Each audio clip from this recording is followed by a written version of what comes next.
ইমাম মাহাদির বাবা হবে নবীর বাবার নামে নাম, ইমাম মাহাদির মার নাম হবে নবীর মার নামে নাম। আসলে এই হাদিসটা কতটুকু সত্য তা জানি না, তবে এইটুকু জানার ইচ্ছা, হজরত মুহাম্মদ সাল্লাল্লাহু আলাইহি সাল্লামের বাবার নাম আব্দুল্লাহ, মার নাম আমেনা। সে হোসাইনি বংশতে আবির্ভাব ঘটবে বা হোসাইনি বংশতে তার জন্ম হবে। একটা কথা হলো, বাবা আব্দুল্লাহ, মা আমেনা হোসাইন আলাইহিস সালামের বংশে বা জয়নুল আবেদিনের বংশ বা হাসানের বংশে বা যে কারো মাধ্যম দিয়ে হোক ইমাম মাহাদির আবির্ভাব ঘটবে, যেটা হাদিসে পাওয়া যায়।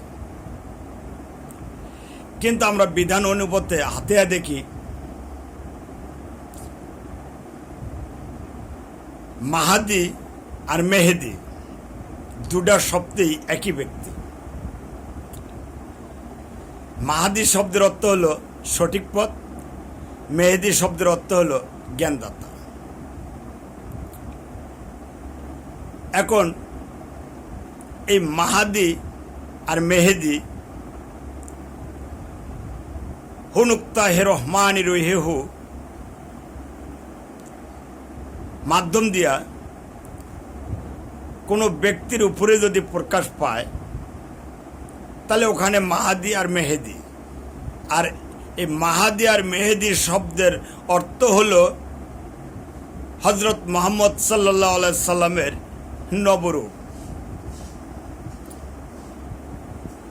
হজরত মুহাম্মদ সাল্লাল্লাহু আলাইহি সাল্লামের নবরূপ।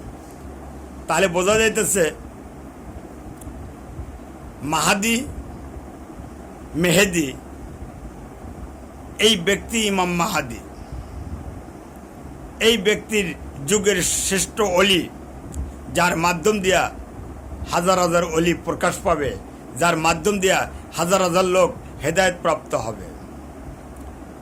তাহলে এটা জানে রাখবেন, মাহাদি মেহেদি জ্ঞানদাতা এবং সঠিক পথ, এটা হজরত মুহাম্মদ সাল্লাল্লাহু আলাইহি সাল্লামের নবরূপ। এখানে হাকিকি আছে, আর এখানে যদি কোনো ব্যক্তি আত্মসমর্থ করে, সে কিছু না জানলেও সে অনেক জ্ঞানী হবে। তাই এই হুনুক্তাহে রহমানি রহিহু, নুক্তা পরে আলী শক্তি রহিম রহমানের মাধ্যম দিয়া মুহাম্মদ সাল্লাল্লাহু আলাইহি সাল্লামের নূরের বিকাশ ঘটে। সেখানেই বলা হয় মেহেদি শক্তি, মাহাদি শক্তি। তাই মুসা আশকারি, মুসা বানাকারি, মাহাদিয়াতে পীর মুসা কি অস্তে।